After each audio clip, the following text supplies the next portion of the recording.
സുമി, അവൻ വരുന്നുണ്ട് എന്ന് അമ്മ വിളിച്ചു പറഞ്ഞപ്പോഴേക്ക് സുമി അവിടെ നിന്ന് ഓടി. ഏറെക്കാലം കൂടി ഭർത്താവിൻ്റെ വീട്ടിൽ നിന്ന് സ്വന്തം വീട്ടിലേക്ക് 2 ദിവസം നിൽക്കാൻ വന്നതായിരുന്നു അവൾ.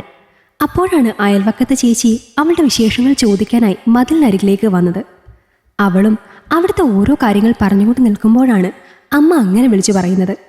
തന്നോടൊന്ന് പറയുക കൂടി ചെയ്യാതെ ഓടിപ്പോകുന്ന അവളെ മാലതി സംശയത്തോടെ നോക്കി. അല്ലെങ്കിൽ ആകെ കൂടി ഇവിടെ പാറി പറന്ന് നടക്കുന്ന ഒരു പെൺകുട്ടിയായിരുന്നു അവൾ. കല്യാണം കഴിഞ്ഞതോടുകൂടി ആകെ മാറി പക്വത വന്നതാകുമെന്നാണ് കരുതിയത്. പക്ഷേ ഇതൊന്നുമല്ല. ആ കുട്ടിക്ക് എന്തൊക്കെയോ പ്രശ്നങ്ങൾ ഉള്ളതുപോലെ. മനസ്സറിഞ്ഞ് ഒന്ന് ചിരിക്കുന്നത് കൂടിയില്ല. കുറെ നേരമായല്ലോ അമ്മ പിറുപിറുക്കാൻ തുടങ്ങിയിട്ട്. എന്താ പ്രശ്നം? മകൻ ഗൗതം അത് ചോദിച്ചപ്പോൾ മാലതി ഒന്നുമില്ല എന്ന് പറഞ്ഞു. പിന്നെയും നിർബന്ധിച്ചപ്പോഴാണ് അവരുടെ മനസ്സിൽ തോന്നിയ സംശയങ്ങൾ തൻ്റെ മകനോട് പറഞ്ഞത്. അത് കേട്ടപ്പോഴേക്കും അവൻ്റെ മുഖം വാടി. കണ്ടോ, നിനക്ക് സങ്കടമായത്? അതുകൊണ്ടാണ് ഞാൻ നിന്നോട് പറയുന്നില്ല എന്ന് കരുതിയത്. എന്നിട്ട് മനുഷ്യൻ്റെ വായിൽ കൈയിട്ട് പറയിപ്പിച്ചിട്ട് ഇപ്പം അവൻ കിടന്ന് സങ്കടപ്പെടുന്നു. അമ്മ സങ്കടത്തോടെ പറഞ്ഞു. എൻ്റെ പൊന്നമ്മേ, അവൾക്ക് എന്ത് വന്നാലും അമ്മയ്ക്കെന്താ? അറിയാലോ, ഒരിക്കൽ അവളുടെ കാര്യത്തിന് വേണ്ടി പോയപ്പോൾ കിട്ടിയതെല്ലാം ഒന്നും മറന്നിട്ടില്ലല്ലോ. അവൻ ചോദിച്ചത് കേട്ടപ്പോൾ പഴയ കാര്യങ്ങളെല്ലാം മാലതിയുടെ ഉള്ളിലേക്ക് കടന്നു വന്നു. ഗൗതം ഡിഗ്രിക്ക് പഠിച്ചുകൊണ്ടിരിക്കുമ്പോഴാണ് അയൽവക്കത്ത് പുതിയൊരു താമസക്കാരായി അവർ വന്നത്. ജാതിയിൽ അല്പം ഉന്നതർ തന്നെയായിരുന്നു. എങ്കിലും സാമ്പത്തികം അത്രയ്ക്കുണ്ടായിരുന്നില്ല. മുൻപ് താമസിച്ചിരുന്ന വലിയ വീട് വിറ്റ് ഇവിടെ ചെറിയൊരു വീട്ടിലേക്ക് വന്നതും സാമ്പത്തിക പ്രശ്നം കാരണമാണെന്ന് അവർ പറഞ്ഞാണ് അറിഞ്ഞത്. മാലതിയും സുമിയുടെ അമ്മ ശാരദയും നല്ല കൂട്ടായി. സുമിയുടെ അച്ഛന് പെയിന്റിംഗ് ആണ് ജോലി. സുമി +2 പഠിക്കുന്നു. അവൾക്കൊരു അനിയൻ കൂടിയുണ്ട്, അരുൺ. അവന് 7ാം ക്ലാസ്സിലെത്തിയിട്ടേ ഉള്ളൂ. സുമിയുടെ അച്ഛൻ രാഘവൻ മടി കൂടാതെ ജോലിക്കെല്ലാം പോകും. പക്ഷെ കിട്ടുന്ന കാശ് ഒരു പങ്ക് കള്ളുഷാപ്പിൽ കൊടുത്തിട്ടേ വീട്ടിലേക്ക് വരൂ. വലിയ പ്രശ്നമൊന്നുമില്ല.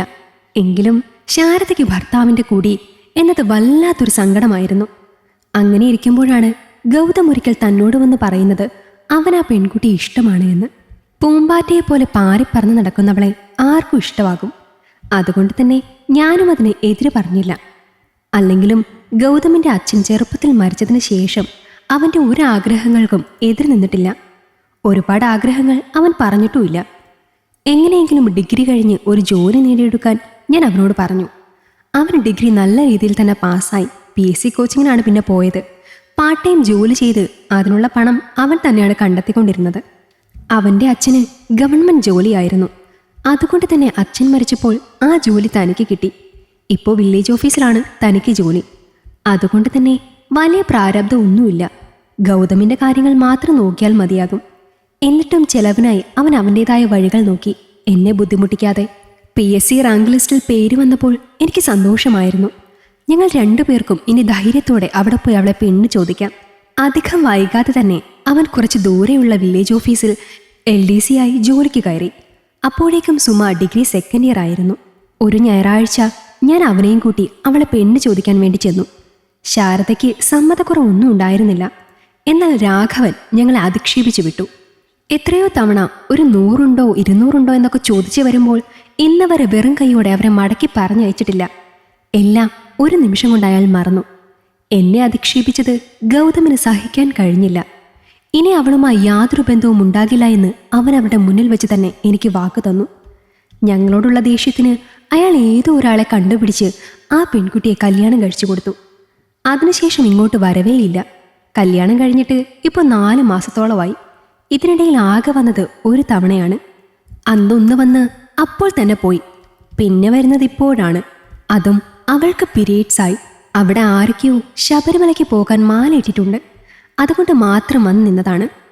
അവളുടെ ഭർത്താവ് മനോജ് വന്നു എന്ന് അവളുടെ അമ്മ പറഞ്ഞപ്പോൾ എന്തിനാണ് അവൾ ജീവനം കൊണ്ട് ഓടിയതെന്ന് മാത്രം മനസ്സിലായില്ല. പക്ഷെ അധികം വൈകാതെ തന്നെ അതിൻ്റെ ഉത്തരം എനിക്ക് കിട്ടിയിരുന്നു. അവിടെ നിന്ന് അവളുടെ ഉറക്കിയുള്ള കരച്ചിൽ കേട്ടു. ഒപ്പം മനോജിൻ്റെ അലറലും. ശാരദ കരഞ്ഞുകൊണ്ട് ഓടി വന്ന് എന്നെ വിളിച്ചുകൊണ്ടുപോയി. രാഘവൻ വന്നിട്ടില്ലെന്ന്. നിന്റെ ചരിത്രമൊക്കെ എനിക്കറിയാടി. ഞാൻ കണ്ടു നിന്റെ പഴയ കാമുകനെ കാണാൻ നീ മതിലിൻ്റെ അവിടെ പോയി നിൽക്കുന്നത്. പിന്നെ എന്തിനാടി ഇങ്ങോട്ട് എഴുന്നള്ളിയത്? അവൻ്റെ കൂടെ അങ്ങ് പോകാമായിരുന്നില്ലേ?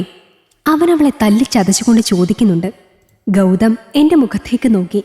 എനിക്കും എന്ത് ചെയ്യണമെന്നറിയില്ലായിരുന്നു. എത്ര തവണ കിടന്നു കൊടുത്തിട്ടുണ്ട് അവന് നീ? വല്ലാണ്ട് സുഖിച്ചു പോയെന്ന് തോന്നുന്നു. അതല്ലേ പിന്നെയും തേടി പോയത്? അവനുള്ളത് തന്നെയായിരിക്കും. നിനക്കത് മതിയാവുന്നില്ല അല്ലേടി? കേട്ടാൽ അറയ്ക്കുന്ന തരത്തിലുള്ള ചീത്തകൾ അയാൾ പറഞ്ഞുകൊണ്ടിരുന്നു. അപ്പോഴേക്കും രാഘവൻ വന്നു. മകളുടെ അവസ്ഥ കണ്ടപ്പോൾ അയാൾക്ക് കാര്യങ്ങൾ ഏകദേശം മനസ്സിലായി. രാഘവൻ മനോജിനോട് ഇറങ്ങിപ്പോകാൻ പറഞ്ഞു.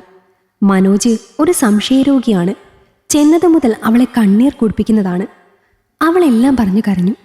മനോജിന്റെ അനിയനോട് പോലും അവൾ സംസാരിച്ചാൽ അന്ന് അയാൾ അവളെ തല്ലിച്ചതയ്ക്കുമായിരുന്നു. ആരോടും തുറന്നു പറയാൻ കഴിയാതെ ആ കുട്ടിയെല്ലാം ഉള്ളിലൊതുക്കി. ഇപ്പൊ തനിക്ക് തൃപ്തിയായോടോ? പൊന്നുപോലെ നോക്കാമെന്ന് കരുതിയാണ് തന്നേക്കാമോ എന്ന് ചോദിച്ചത്.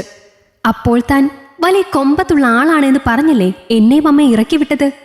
ഗൗതം അയാളോട് ചോദിച്ചു. എനിക്കൊരു തെറ്റ് പറ്റിയതാ മോനെ. എൻ്റെ കുഞ്ഞിൻ്റെ കോലം കണ്ടിട്ട് സഹിക്കുന്നില്ല. രാഘവൻ ഗൗതമിൻ്റെ മുന്നിൽ കൈ കൂപ്പിക്കൊണ്ട് പറഞ്ഞു. ഇപ്പോഴും എൻ്റെ മോൻ തയ്യാറാണ് അവളെ കല്യാണം കഴിക്കാൻ. ഗൗതമിനോട് ചോദിക്കാതെ മാലതി പറഞ്ഞപ്പോൾ എല്ലാവരുടെയും കണ്ണുകൾ ഗൗതമിലായിരുന്നു. അവൻ്റെ മുഖത്ത് ഒരു കുസൃതിച്ചിരി മാത്രമേ അപ്പോൾ ഉണ്ടായിരുന്നുള്ളൂ. പിന്നെ എല്ലാം പെട്ടെന്നായിരുന്നു.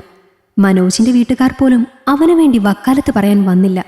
കാരണം അവർക്കും അറിയാമായിരുന്നു അതിനുവേണ്ടി സംസാരിച്ചാൽ പിന്നീട് എന്താണ് നടക്കുക എന്ന്. കഠിന പരിശ്രമത്തിന്റെ ഒടുവിൽ കുറച്ചുനാൾ കാത്തിരിക്കേണ്ടി വന്നെങ്കിലും ഡിവോഴ്സ് അനുവദിച്ചു. ഇനി കുറച്ചുനാളും കൂടി കാത്തിരിക്കണം ഗൗതമിന് അവളെ സ്വന്തമാക്കാൻ. അവൻ അതിനൊരുക്കമായിരുന്നു. മരുമകളായിട്ടല്ലാതെ മകളെ സ്വീകരിക്കാൻ മാലതിയും. ഈ കഥ നിങ്ങൾക്കിഷ്ടമായെങ്കിൽ ലൈക്ക് ചെയ്യൂ. നിങ്ങളുടെ അഭിപ്രായങ്ങൾ കമൻ്റായി രേഖപ്പെടുത്തൂ. കൂടുതൽ കഥകൾ കേൾക്കാൻ ഈ ചാനൽ സബ്സ്ക്രൈബ് ചെയ്യൂ.